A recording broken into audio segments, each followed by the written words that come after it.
Coming off the heels of a 5-7 season in 2023, will Shane Beamer and the Gamecocks have a harder time on the recruiting trail? Locked On Recruiting Insider Brian Smith will join me today to discuss that topic and more right here on Locked On Gamecocks. You are Locked On Gamecocks, your daily podcast on the South Carolina Gamecocks, part of the Locked On Podcast Network, your team every day.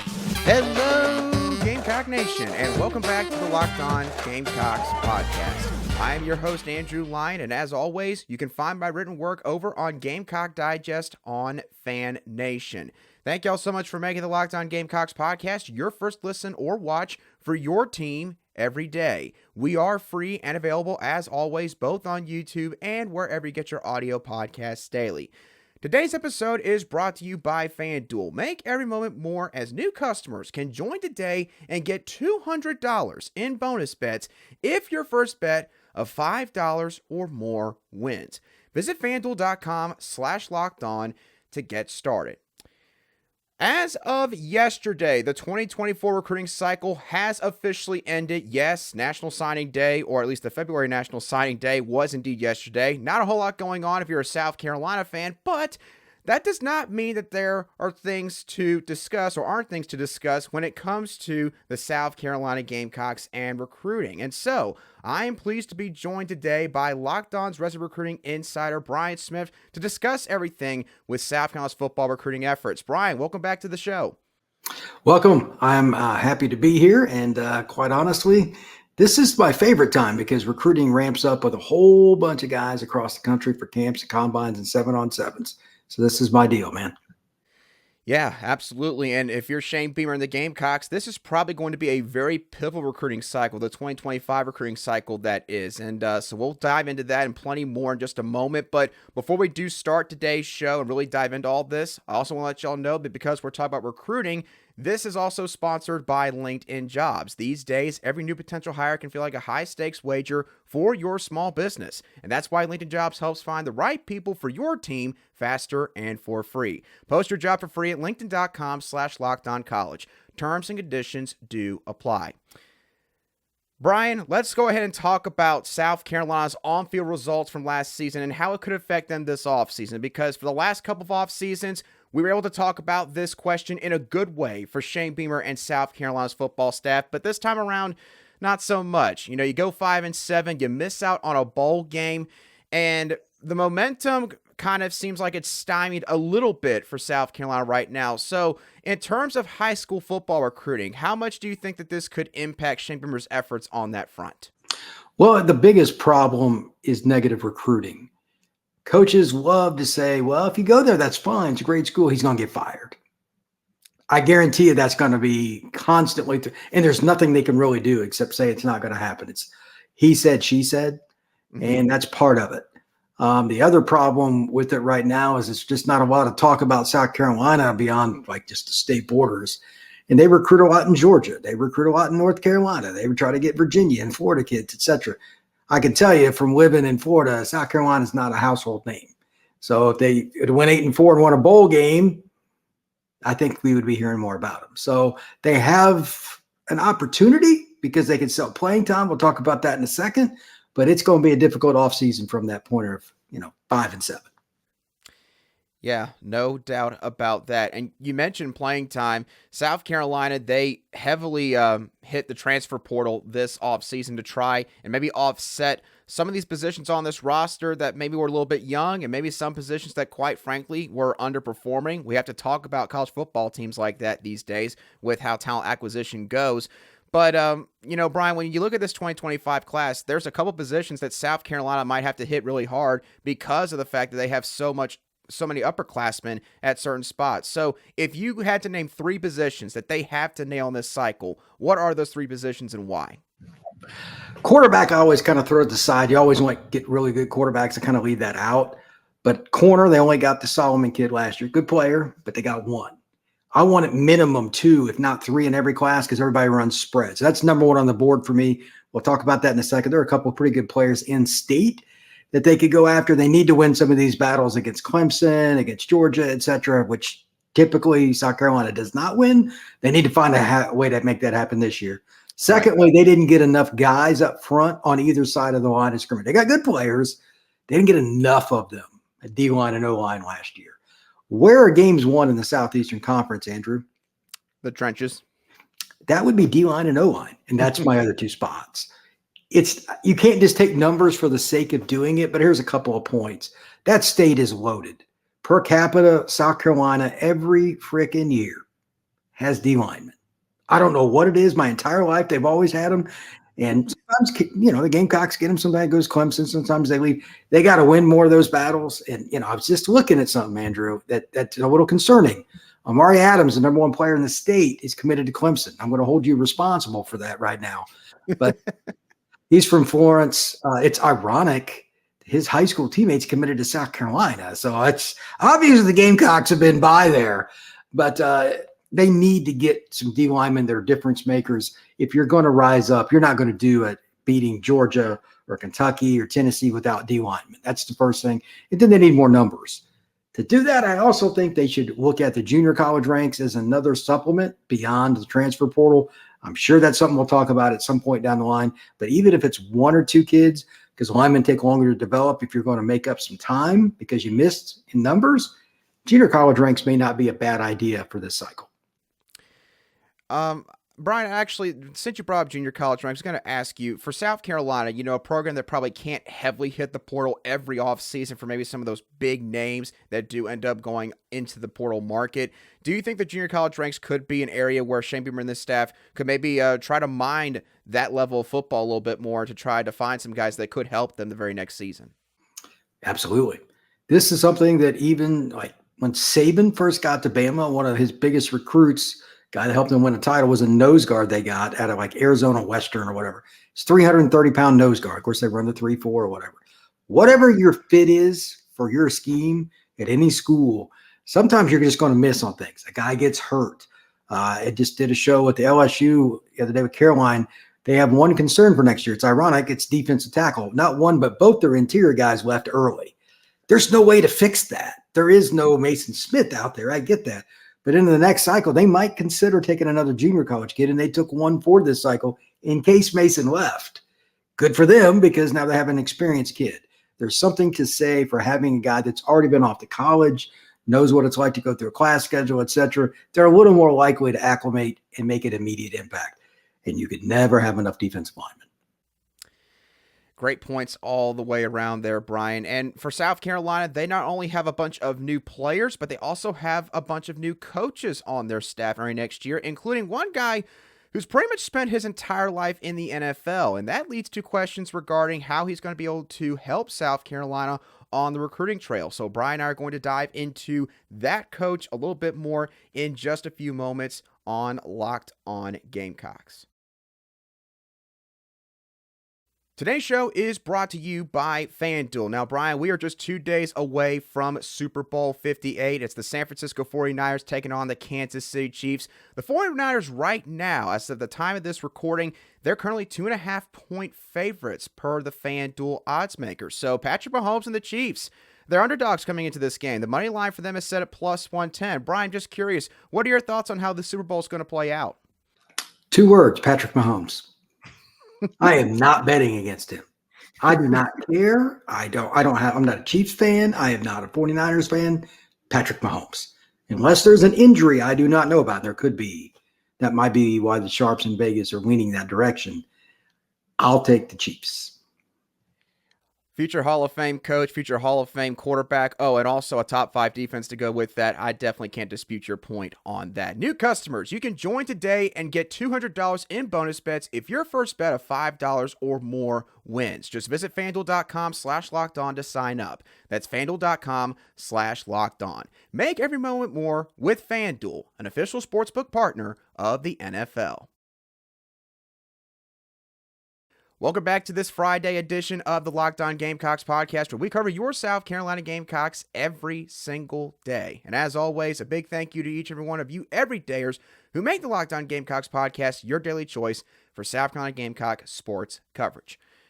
Brian, let's shift gears from talking about new players to talking about new coaches. One of the new coaches that South Carolina has hired this offseason is new special teams coordinator Joe DeCamillis. And the intriguing part about this hire, Brian, is he has spent pretty much his entire coaching career at the NFL level, minus last year where he was the special assistant to head coach Steve Sarkisian over with the Texas Longhorns. So when you hire a guy like that, Brian, who's going to also serve as the associate head coach on Saturdays, what kind of role is that coach going to play in recruiting for a program like South Carolina? Well, it's curious to me because I went through his history, and he's got an incredible resume, but it's pro ball. So my first question is, if you're going to go from pro to college, it's usually the other way around. Why Texas? Why Texas for a short time? Why now South Carolina? Is he just done dealing with the NFL play? I don't know. But it's intriguing to me that he's going the opposite route that most guys do. So I'm guessing he's a people person and he just wants to deal with it more. But he's going to be able to sell, hey, this is how you make it in the NFL. He's going to be able to sell to parents, I've been with the top of the line guys. I was at Texas, et cetera, et cetera. That's a pretty easy thing if you put that carrot in front of the horse, because recruits want to hear NFL in any way, shape, or form. They always tell me this. I said, what are you looking for? Well, a guy gets me to the NFL. It's almost automatic that phrase comes up. He's going to be able to do that. The second part, though, I'm curious about how he's going to adapt and how much he's going to help Beamer and his staff with the coaches inside South Carolina. We talked about that a little bit a few minutes ago. Winning in recruiting is relationships. Manny Diaz at Duke just got a kid to commit from Philadelphia because he was at Penn State prior, and it's a kid, that Penn State wanted. That other schools up there wanted, and you're like, well, what's the deal? Well, the new coach doesn't know the kid. Relationships, relationships, relationships. So I'm curious if he has anything like that lined up and how quickly he can acclimate to the state of South Carolina, because the Gamecocks need to win more battles early. So there's some questions about him, but he also has a unique thing to sell with the NFL. So it's pretty interesting for Gamecock fans to dive into. Yeah, because he does not have the most conventional coaching journey, I guess would be the best way to put it to this point, Brian. He doesn't have maybe a lot of relationships with specific high schools from a Georgia or maybe North Carolina, Florida. So I guess my next question on this topic is, if you're Shane Beamer, do you kind of just tell him, hey, we'll kind of let you stick with South Carolina-based kids in this first cycle you're here, and then hopefully everything going well for the next year, we'll kind of expand that footprint, let you go into Georgia, Florida, or do you just kind of let him have at it because of all the experience he's had throughout all the years with football players? I would actually do a combination by allowing him to be the coordinator of it. What I mean by that is a lot of the younger people are going to relate with the recruits anyway. It's just true. If he coordinates time and energy, scheduling, making sure everybody's on the right page, that is invaluable. The worst thing you can do would be waste days or waste even an hour when Coach X is out on the trail in Florida. Florida's massive. You need to know where you're going, when, why, etc. Having people in place on your staff, your recruiting budget, all the things that you do, make sure they're going to the right places. First thing is watching film. If he's been in the NFL, that guy's watched more film than I can possibly imagine. Who do we want? Why? Who can we get? What are some of the diamonds in the rough that South Carolina can get out of a Florida so that guys are going to the right places? And then, of course, the timing of it. I think this is more of an organizational pull. NFL guys don't like recruiting. That's why they go to the NFL. It's almost always the case. But since he's going to reverse, it's kind of interesting. He didn't need to do it. He's been in the NFL long enough. He's made plenty of money. So I think this could be a pretty interesting mix. And look for the Gamecocks to end up with a few kids that some other schools might have passed on, but his eyes are probably going to help out a little bit. Yeah, that's a phenomenal point about his film evaluation, how that could help South Carolina when it comes to looking at some of these high school prospects on their target board for the 2025 cycle. And speaking of targets, Brian, last thing I'll ask you on today's show, Ryan Montgomery, four-star quarterback prospect out of the 2025 cycle. We've talked about him, of course, before.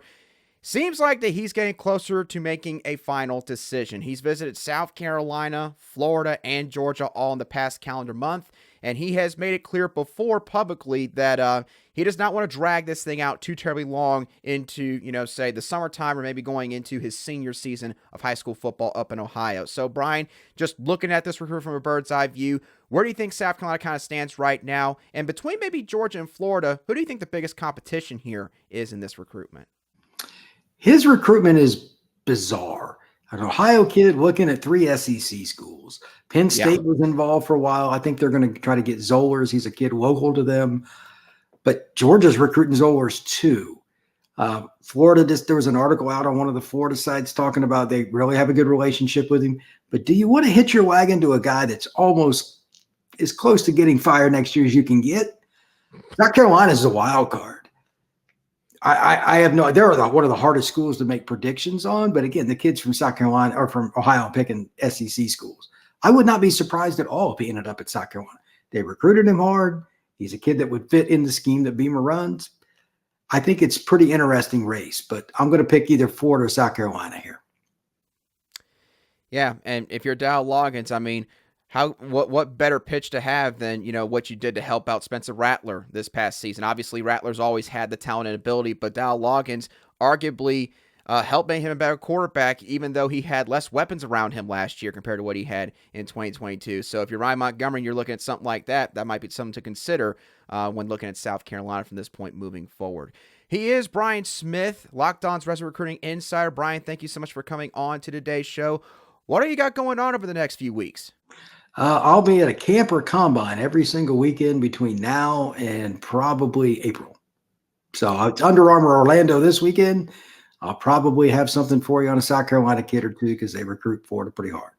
That was a good conversation there with Locked On Recruiting Insider Brian Smith. Once again, really appreciate him coming on to the show. But we are not done just yet on this Friday edition of the Locked On Gamecocks podcast. In a couple moments, I'm going to talk about the late news that came on Thursday regarding Justin Stepp leaving South Carolina's football staff for a position with the Illinois Fighting Illini.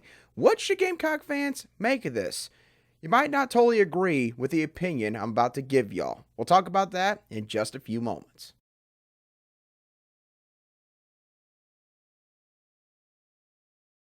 Welcome back to today's edition of the Locked On Gamecocks podcast. We cover your team every single day in just 30 minutes.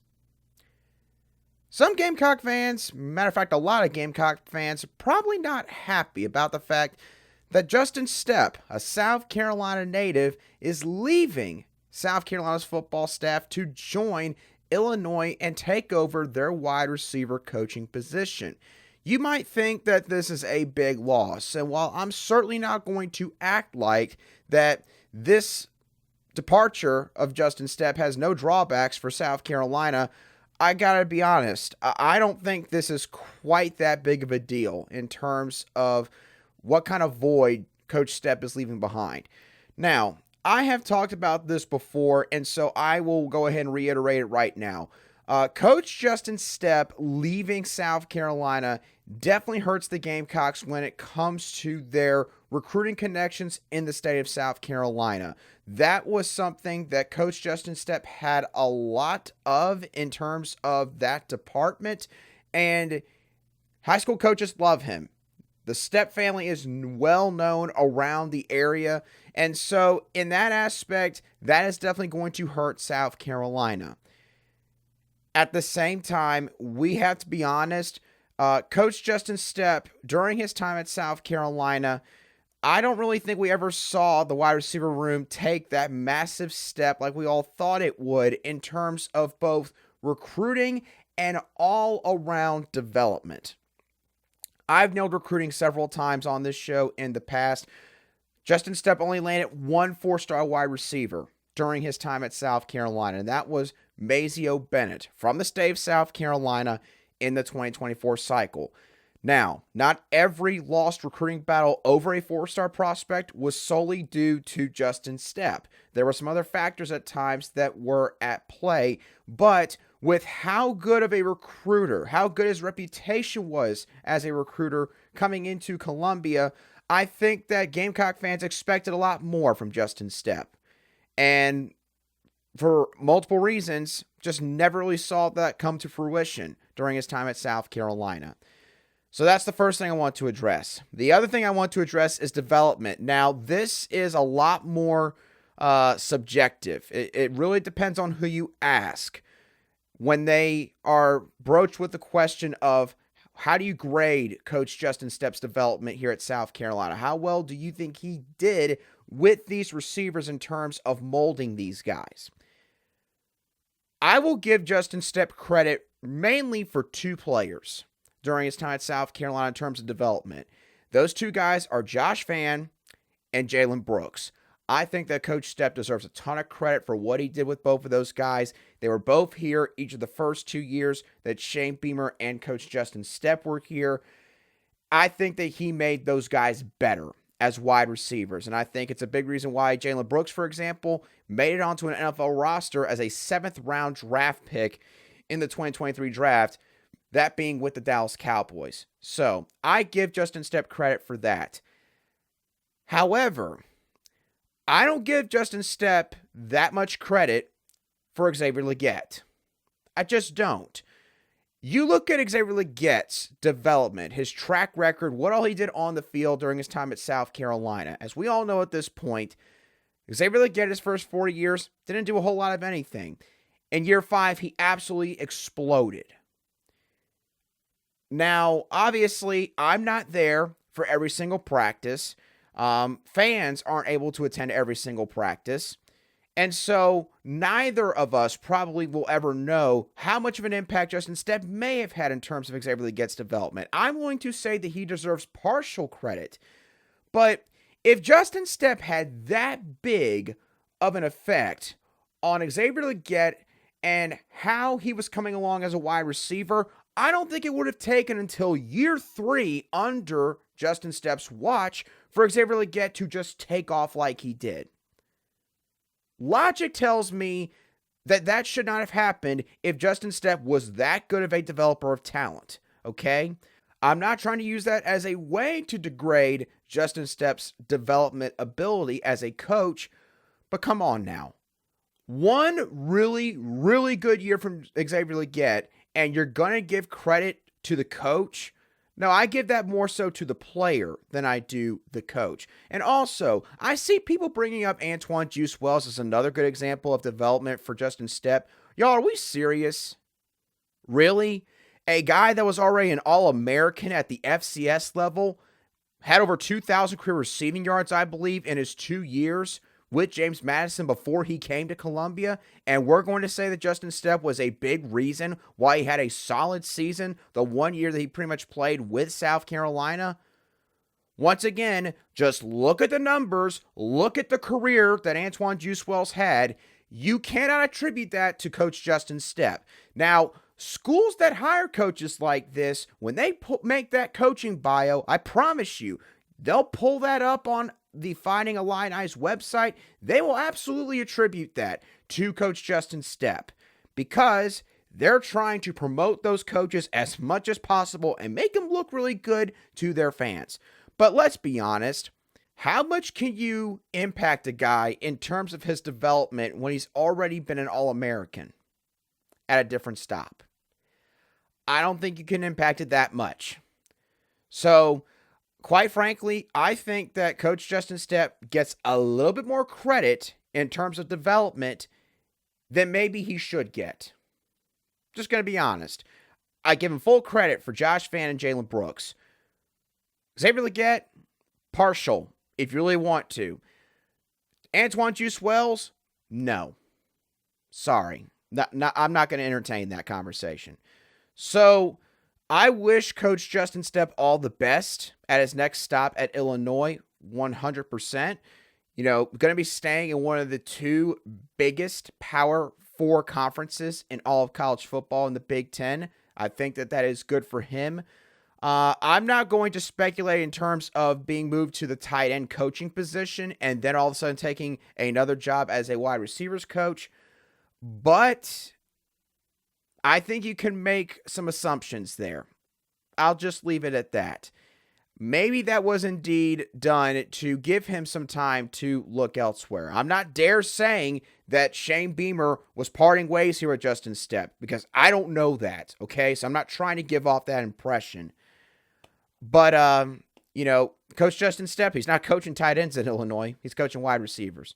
So, long story short, I don't think this is a terrible loss for South Carolina as far as coaching is concerned. I just don't. I think that they can absolutely fill that void. In terms of the connections with high school coaches in the state of South Carolina, you cannot find that with very many other coaches. You're not going to. And this is going to be a very interesting decision from Shane Beamer. We talked about this when the special teams coordinator position opened up after Pete Lembo took the head coaching job with Buffalo. Was Coach Shane Beamer going to fully take over that spot? He could decide to do it with a tight end coaching position. And look, tight ends, you're coaching just a couple guys at one time on the field. You're not coaching a whole unit of 11 players like special teams in several different formations. So I could see Shane Beamer maybe decide to just take on that role and going for another position coach, likely on defense. Be very interesting to see how Shane Beamer decides to handle that moving forward. But with that being said, that's going to do it for today's edition of the Locked On Gamecocks podcast. Thank y'all so much for tuning in as always. What are your thoughts on the guys that South Carolina should target in the 2025 recruiting class? What positions should they hit the most? What are your thoughts on what Joe DeCamillis could do for South Carolina on the recruiting trail? Do you think Ryan Montgomery will end up a Gamecock at the end of the day? And lastly, what are your thoughts on Justin Stepp leaving South Carolina to take the wide receiver coaching job at Illinois? Let me know your thoughts down below in the comments section if you watch today's show on YouTube, or you can shoot me a direct message on X at @A_SC if you listen to today's show on an audio podcast app. As always, thank y'all so much for tuning in. Have a great rest of your Friday and a fantastic weekend. And I'll be sure to catch y'all on the next show of the Locked On Gamecocks podcast.